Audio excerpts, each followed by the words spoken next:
이번 시간에는 스피드앤랜드법부터 살펴보도록 하겠습니다. 스피드앤랜드법 1782년에 길버트법을 시작점으로 하는 인도주의적 구변의 연장선상이라고 할 수가 있는데 출제 비중은 길버트법보다 더 강하게 존재하는 것이 바로 이 스피드앤랜드법입니다.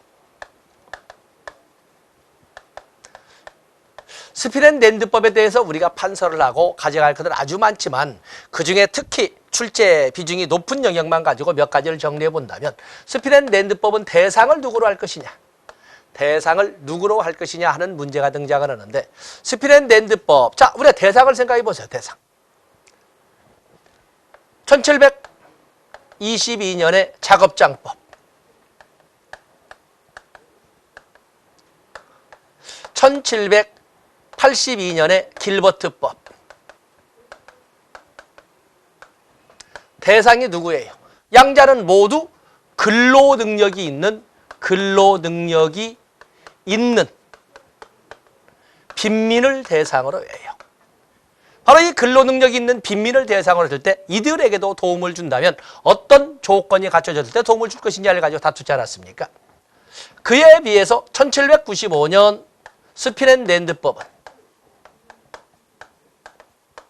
스피드앤랜드법은 많은 사람 자꾸 빈민빈 그러는데 스피드앤랜드법은 누구를 대상으로 했을까? 여기는 근로능력이 있는 빈민, 단순히 근로능력을 보유한 빈민이라고 하지 않고 여기는 워킹푸어, 극빈 근로자, 지금 일을 하고 있는 극빈 근로자 가구를 대상으로 합니다. 빈민을 대상하는 빈민 중에서도 근로능력이 있는 빈민 중에서도 실제 일을 하고 있는 그 근로능력이 있고 근로능력을 지금 행사하고 있는 극빈 근로자 가구를 대상으로 했습니다. 가구입니다. 가구. 그렇기 때문에 이 스피드앤랜드법은 어떤 의미를 부여받냐면 스피드앤랜드법은 임금보조제도의 기원이자 최저생계비 지원의 기원이자 가족수당의 기원의 의미를 가지고 있습니다. 결국에 극빈 근로자 가구를 대상으로 해서 이렇게 최저임금에도 미달하는 쥐꼬리만큼도 안 되는 임금을 받는 근로자 가구에게 최저임금에 도달할 때까지 가족수를 고려한 빵값으로 이렇게 현금 급여를 지급했다는 점에서 임금보조 또는 최저생계비 지원 또는 가족수당의 기원이라 하고 당연히 이것은 길버트과 더불어서 인도주의적 구빈의 의미를 가지고 있지 않습니까? 인도주의적 구빈. 또한 스피드앤랜드법은 원외구제의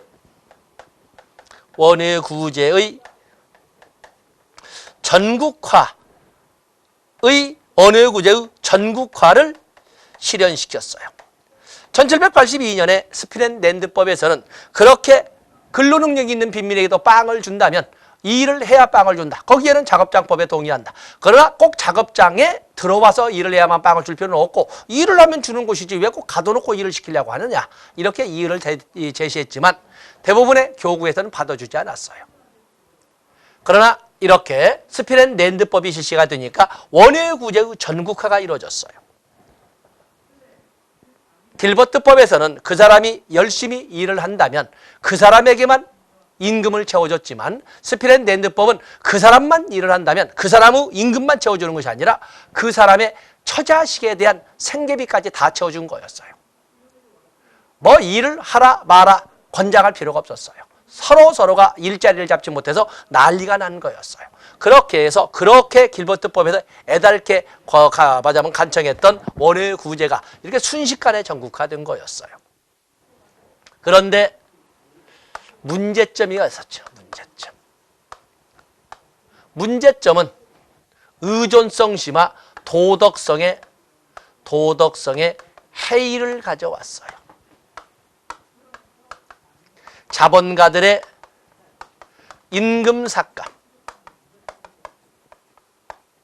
근로자들의 태업, 태만, 사실은 정부가 세금을 가지고 열심히 일하는 극빈 근로자 가구에게 최저 생계비까지는 채워주겠다라고 하는 것은 그들의 독립, 그들의 빈곤 탈출을 돕기 위한 국가지원, 성선설적 국가지원이었거든요. 그런데 그것을 남용하는 악덕 자본가들이 등장한 거였어요. 그들은 이 근로자에게 지급하는 임금을 계속 삭감하기 시작했어요.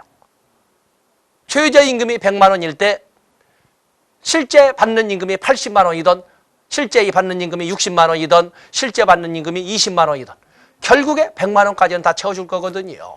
그러면 회사의 사장으로서 굳이 80만 원 줄 필요 없잖아요. 20만 원만 주어도 어쨌든 그 근로자는 100만 원어치 빵값으로 채워갈 거니까. 60만 원을 주어도 결국에 100만 원어치까지 도달할 때까지 빵값으로 채워갈 거니까.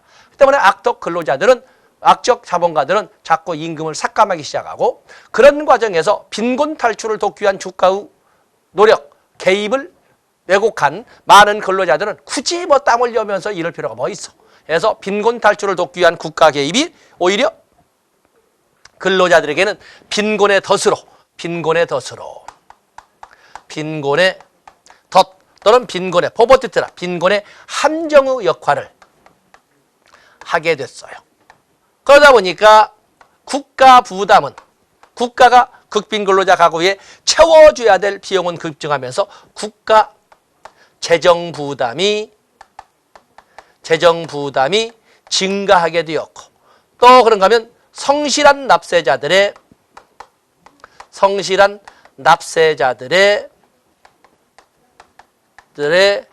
부담도 증가하게 됐어요.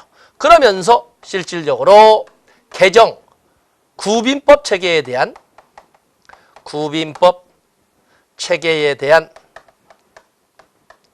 개정 요구가 나오게 된 거였어요. 개정 요구. 바로 이것이 스피넨랜드법이 되겠어요.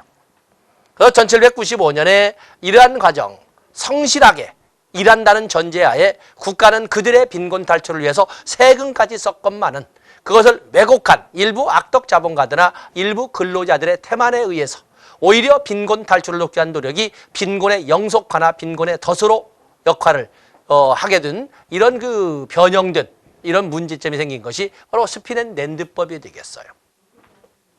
그렇게 해서 개정구빈법이 나오는 거죠. 개정구빈법. 자, 스피넨랜드법으로 인해서 야기된 문제에 대한 반발은 바로 1832년 왕립위원회 조사가 열리게 됐어요. 왕립위원회에서는 구빈법 체계의 개혁을 요구하는 자들의 이런 주장을 분석을 해보는데, 맞다. 그래서 여기 나온 거야. 그래서 왕립위원회 조사 결과 임금 보조제도. 먼저 인도주의적 구빈 철폐. 인도주의적 구빈 철폐가 결정되면서 임금 보조제도를 폐지합니다. 임금 보조제도를 폐지하고 다시 억압 속의 구제로 복귀하게 됩니다. 그러면서 다시 근로 능력이 있는 빈민에게 빵을 줄 일이 있다면 빵은 주겠지만 그들은 단순히 일을 해서만 주는 것이 아니라 철저한 감독 속에서 작업장 제도를 부활시키게 된 거죠. 작업장 제도를 부활. 그래서 근로 능력이 있는 빈민에게도 빵을 줄 수가 있다면 빵을 줘야 되지만, 그러나 그들에게는 반드시 들어와서 일을 해야만이 빵을 받을 수 있도록 이렇게 여건을 다시 과거의 작업장법으로 이렇게 돌려놓은 것을 개정구빈법이라고 합니다. 개정구빈법에 앞서서 나왔던 왕립위원회 조사를 하고, 그러면서 개정구빈법 3대 원칙이 이렇게 정립이 된 거죠. 여러분 잘 아는 것처럼 균일처우의 원칙, 열등처우의 원칙, 그리고 작업장 활용의 원칙. 작업장 활용의 원칙, 이렇게 세 개의 원칙이 정립된 것이 바로 개정구빈법 1834년의 법제가 되겠어요. 그래서 역시 스피렌덴드법 역시 주저 출제가 되는 중요 문제고, 그리고 개정구빈법 역시 중요한 문제가 되겠습니다. 자, 스피렌덴드법 왼쪽 페이지 보시면 거기 보면은 뭐라고 했지만 첫째 줄에 임금보조제도, 두 번째 버크셔 빵법, 그다음에 내용은 여러분들이 보시세요. 특징 보면 1번에 원외구제를 전국적으로 확대한 법, 2번에 가족수당, 최저생활보장의 기원, 그리고 둘째 줄 최저생계비의 모델, 그리고 5번에 판서지 않았지만 종가 시스템. 가족수에 따른 빵값으로 최저생계비나 가족수당을 채워주게 되는데, 문제는 그 당시 유럽의 빵값은 고정된 가격이 아니라 연동제였어요. 왜냐하면 밀가루 가격이 고정된 가격이 아니라 수시로 바뀌는 연동제였거든요. 그럼 언제의 밀가루 가격을 기준으로 해서 빵값을 계산할 것이냐 하는 문제가 등장했는데, 그래서 빵값을 계산할 때 기준이 되는 밀가루 가격은 가게 문 닫는 시점을 기준으로 해서 가격을 정한다 해서 샤터로 내리는 시간, 슬라이딩 시스템에서 가게 문 닫는 시간을 기준으로 해서 밀가루 가격을 기준으로 삼는다. 이렇게 된 것이 종가 시스템이 되겠어요. 결과 2번과 3번을 가지고 도덕성의 해이 라고 설명할 수가 있어요. 그 중에 2번은 사용자들의 임금 삭감, 3번은 근로자들의 태만, 이렇게 설명해서 오히려 빈곤 탈출을 돕고자 하는 성선설적 국가 개입이 오히려 빈민들의 빈곤의 영속함만 초래하는 빈곤의 함정, 빈곤의 덫으로 역할을 하게 됐다는 것을 이렇게 정리를 했어요. 그러다 보니까 자꾸 임금을 삭감하다 보니까 국가에서 이들을 돕기 위한 재정 부담은 자꾸 증가하게 되고, 그에 따라서 성실한 납세자들이 내야 될 세금도 자꾸 증가하게 되다 보니까, 그래서 일부 사상가들이나 정치인들이 뭔가 구빈법 시스템이 잘못 돌아가고 있다, 이거 고칠 필요가 있다라고 하는 개정 요구가 빗발치게 되었어요. 그래서 나오는 것이 오른쪽 페이지에 있는 1832년에 왕립위원회 조사가 되겠어요. 그래서 왕립위원회 조사에서는 왕립위원회 조사에서는 1번에 3번 인도주의를 배격하고 억압 속의 구제로의 시스템의 복규를 이끌어간 것이 바로 왕립위원회 조사의 결과이자 결국에 개정구빈법의 실내용이 되겠습니다. 왕립위원회에서 6가지 건의사항이 나와 있는데, 임금보조제도 철폐, 노동능력이 있는 자는 작업장에 배치, 원내구제나 작업장 제도의 부활, 그도 그런가 하면 5번에 구호의 수두는 그 지역 사회에서 자활하는 노동자의 최하위 임금보다 낮게 책정한다. 이 말은 결국에 열등처우의 원칙을 왕립위원회에서 끄집어내게 되는 겁니다. 그런가 하면 구빈행정의 통일, 이런 것들이 나와 있습니다.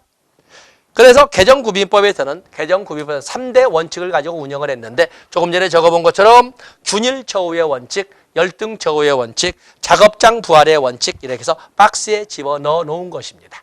바로 거기에다가 초점을 두고 여러분들이 접근하시면 되겠어요. 양자 모두 출제되는 문제 아니겠습니까? 자, 이제는 우리가 19세기의 사회복지 실천의 태동을 살펴보도록 하겠습니다. 사회복지 실천의 태동이라고 하는데, 당연히 1869년 런던에서 시작되었던 자선조직협회, 1884년 토인비호를 시작점이라고 한다는 인보관 운동을 가지고 설명해 볼 수가 있습니다. 자, 거기 비교도표가 나와 있습니다만 문장으로 좀 우리가 구성을 해보면, 어제는 문제가 나올 때 자선조직협회가 나오던, 인보관 운동이 나오던 양자는 모두 양자 비교 문제라고 해서 접근해야 되기 때문에 어쨌든 어떤 하나를 공부해도 양자를 비교하면서 공부를 하셔야 되겠어요. 자선조직협회는 1869년 런던에서 런던 자선조직협회로 이렇게 시작됩니다. 이 자선조직협회라고 하는 것은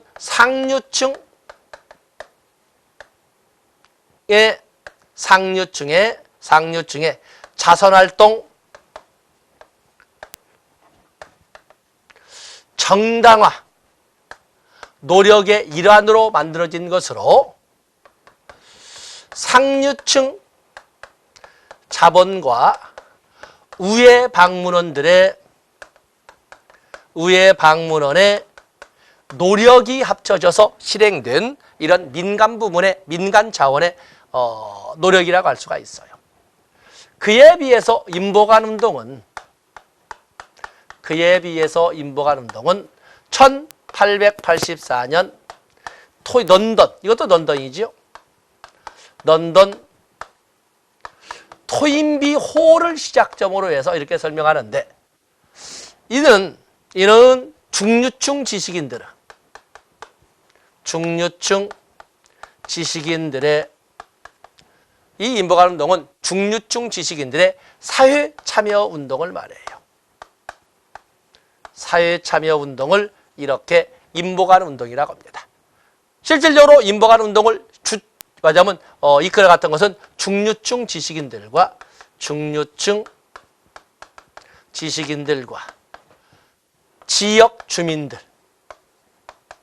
지역 주민들이 힘을 합쳐서 이끌어갔던 사회개혁 운동이라고 할 수가 있습니다. 자선조직협회는 개인적 빈곤관에 입각해서 도덕적 감화를 통한 클라이언트 개개인의 변화, 클라이언트 한 사람 또는 클라이언트를 구성하고 있는 클라이언트의 가족 한 집 한 집이 변화해 가기를 이렇게 요구했던 것이 바로 이 자선조직협회였어요. 그에 비해서 인보관 운동은 사회적 빈곤관의 입장에서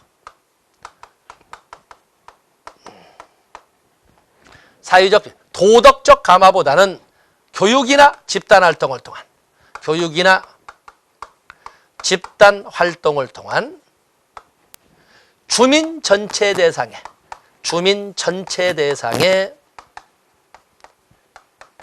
의식 개혁을 꿈꿨던 거였어요. 의식 개혁을 꿈꿨던 거였어요. 자선조직협회는 특히 사회 진화론의 적자 생존론을 바탕으로 해서 사회 통제적 관점에서 자선활동 정당화를 이끌어갔던 거였어요.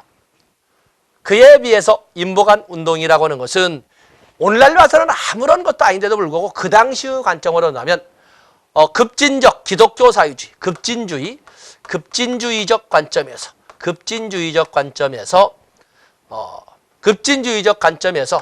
국가 개입에 의한 사회 개혁까지도 꿈을 꿨던 것이 인보관 운동이 되겠어요.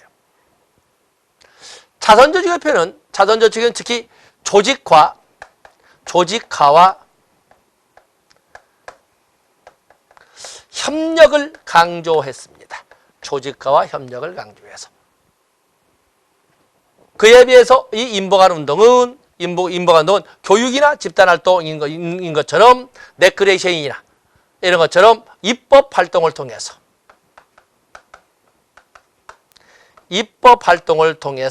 국가 개입에 의한 사회개혁, 국가가 나서야 된다는 사회적 빈곤관의 입장에서 이렇게 입법 활동을 전개를 했어요. 자선조직협회는 오늘날의 관점으로 본다면, 오늘날 사회복지 실천의 관점으로 본다면, 여기는 오늘날 개별 사회사업의 기원이자 지역사회 조직사업의 기원이라는 의미를 부여받습니다. 그에 비해서 집단활동이나 교육을 강조했던 인보관 운동은 집단사회사업의 기원이자 오늘날 지역복지사업의 하나라던 지역사회복지관의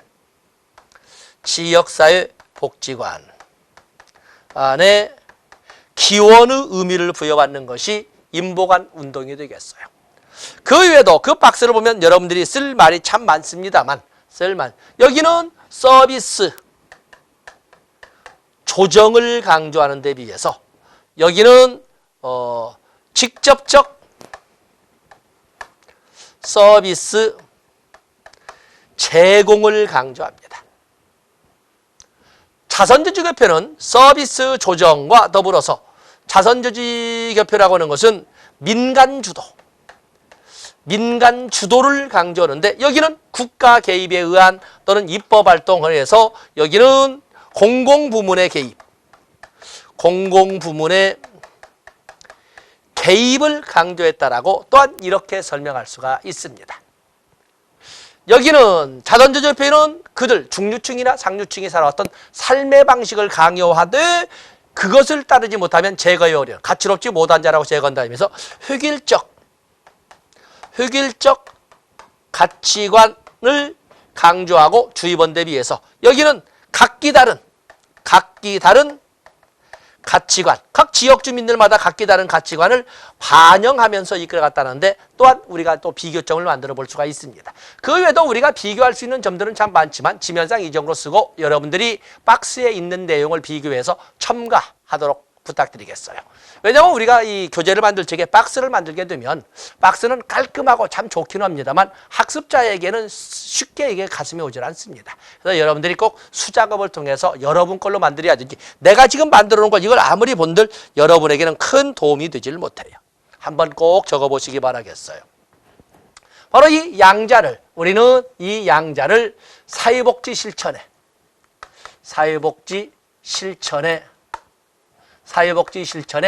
태동이라고 합니다.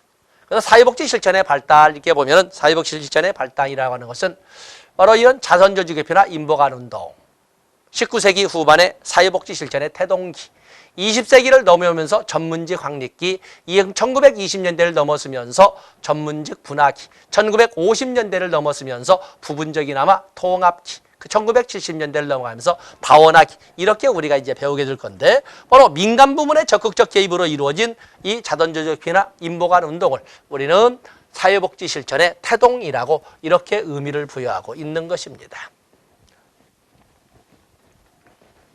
다음에 여러분 잘 아시는 그러나 요즘에는 좀 출제 비중이 다소 약해진 베버리지 보고서를 보겠어요.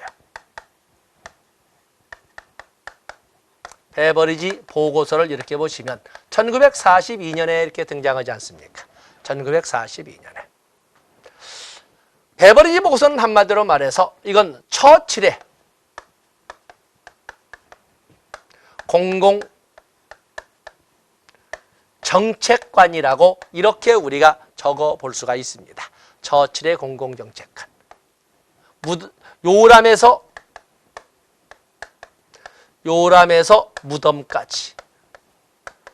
요람에서 무덤까지. 왜냐하면 태어나는 순간부터 태어나면서부터 죽을 때까지 누가? 바로 국가가 그의 삶을 책임져 주겠다 하는 공공정책관을 반영한 건데 바로 이 베버리지 보고서는 사회적 정책관, 사회적 빈곤관으로의 정책 전환을 의미하고 있어요. 사회적 빈곤관으로의 정책 전환. 종래에는 개인적 빈곤관을 원칙으로 하되 사회적 빈곤관을 반영한 정도였거든요. 반영한 정도. 국민의 삶에 대한 국가 사회적 책임을 반영한 정책이 나오는데 이제는 완전히 국민의 삶에 대해서는 사회적 빈곤관이 기준이 되는 시대로 바뀌었는데 이런 것들 바로 영국이 본격적인 복지국가로 전환 또는 소극국가에서 적극국가로 전환을 의미하고 있는 거예요. 이 베버리지 보고서에서는 사회 보장을 제시를 하죠.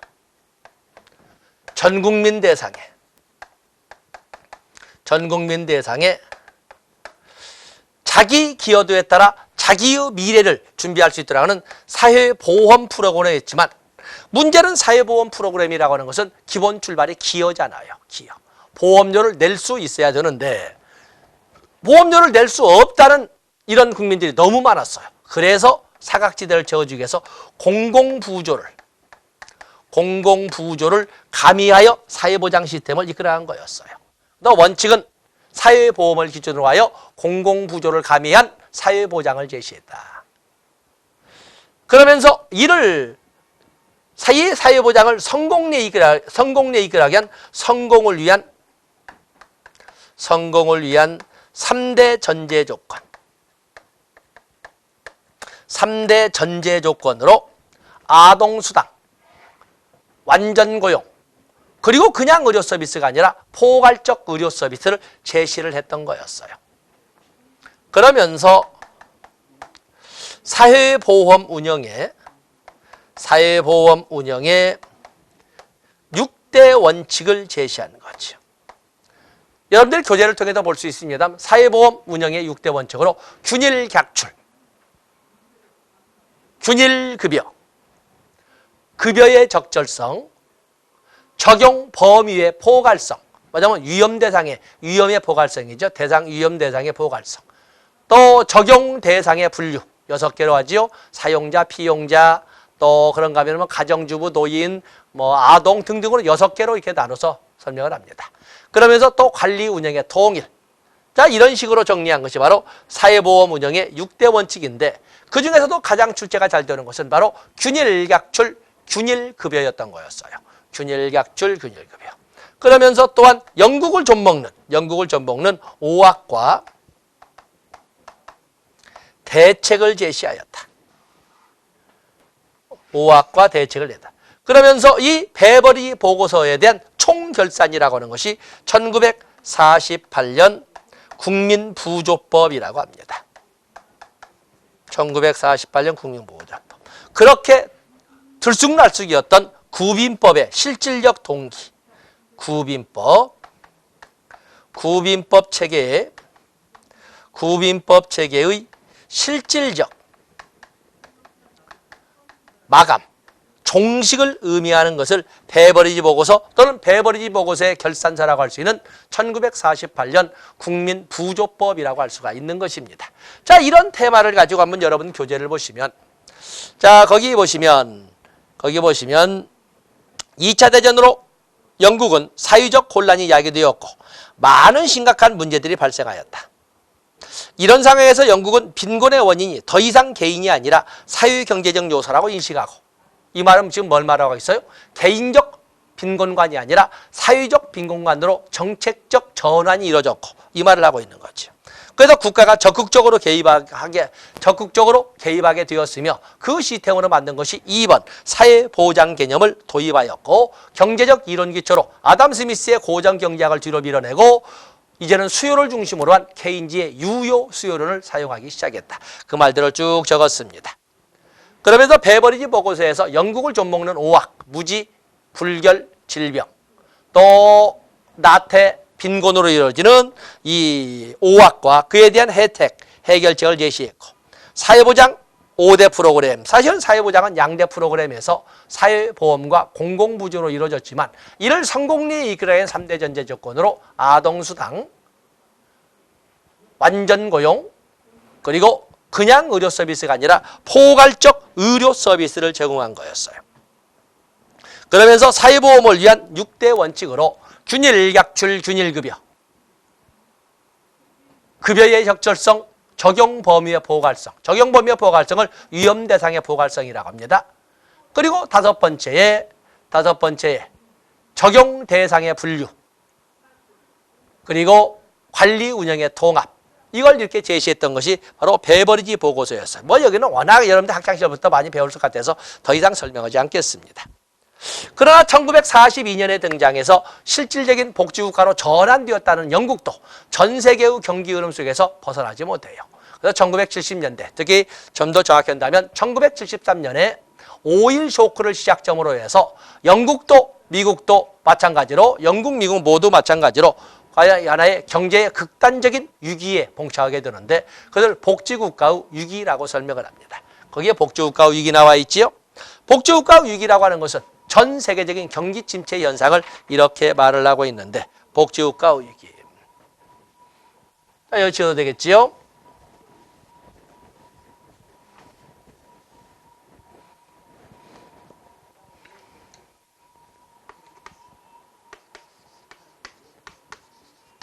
복지국가의 위기기. 1970년대. 복지국가의 위기의 현상은 어떻게 와요? 정부 실패로 오죠. 사실 정부 개입 실패로 오는 거 아닙니까? 정부 개입. 지나치게 정부가 주도해서 국민들의 삶을 좌지우지하다 보니까 마치 정부가 국민들의 그 주인인 것 마냥 건방을 떨기 시작했어요. 정부 실패. 정부가 개입해도 소위 케인즈의 유효수론에서 언급했던 것처럼 어느 것도 잡히지 않아요. 물가도 잡히지 않고 실업률도 잡히지 않아요. 그래서 스태그플레이션. 경기 침체이면서도 물가가 끊임없이 오르는 인플레이션이, 스태그플레이션이 야기됐어요. 그럼에도 불구하고 이런 국가의 위기기에 빌어먹던 놈들은 의존성만 가지고 손을 벌리기 시작해요. 의존성 심화, 도덕적 해이. 의존성 심화, 도덕적 해이. 그래서 이 복지국가의 위기, 이 의존성 심화는 국가 재정에 위기를 가져오기 시작하면서 국제 경쟁력에서 떨어지기 시작했어요. 국제 경쟁력에서 떨어지기 시작하는 거죠. 바로 이런 과정. 어제는 그 최대한 악화지요. 악화가 있기 시작해요. 그에 대한 대책으로 복지국가의 재편을 하게 되는데 1980년대부터 이렇게 하는 거죠. 복지국가의 재편은 여러 가지 방법으로 등장을 합니다.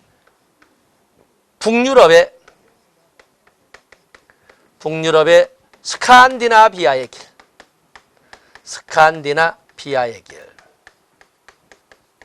북유럽에. 또 그러면 프랑스, 독일 같은 유럽은 스칸디나비아의 길은 노동시장의 유연성을 강조한 데 비해서 유럽에서는 노동 감축의 길. 이를 제시했고, 그에 비해서 영국이나 미국과 같은 경우에는 현재 우리가 배우고 있는 신자유주의, 신보수주의, 또 그러면 신연방주의, 레이거노믹스, 신연방주의 등으로 불리우는 신자유주의의 길을 끄집어낸 거였어요. 바로 이 신자유주의, 신보수주의, 신연방주의를 영국에서는 1979년부터 시작된 대처리즘, 미국에서는 1980년부터 시작됐던 레이거노믹스 등으로 이렇게 설명하고 있는 것입니다. 자, 거기에 복지국가 위기, 석유파동, 재정불균형, 스태그플레이션 뭐 등등 쭉 나와 있죠. 정치적 측면, 정부 실패, 의존성 심화 등등을 설명했습니다. 그에 대한 해결책으로 등장한 것이 영미 쪽에서는 신자유주의, 신보수주의가 등장을 했는데 바로 이것이 밑에 나오면 신자유주의 대두에서 1979년에 대처, 1980년 미국, 1982년 낙하손해. 물론 그 사이에 1981년 전두환 정권도 우리도 들었으지요. 전부 한국형 복지 모형을 내세웠던 그런 특징을 가지고 있습니다. 자, 이 시간은 여기까지 하고 이제는 현대사에서 복지국가의 위기를 극복하려는 복지국가의 재편의 모습으로 영국의 대처리즘, 또 그것이 극복된 이후에 등장하는 토니 블레어의 제3의 길에 대해서 살펴보도록 하겠습니다. 여기까지 하겠습니다. 고맙습니다.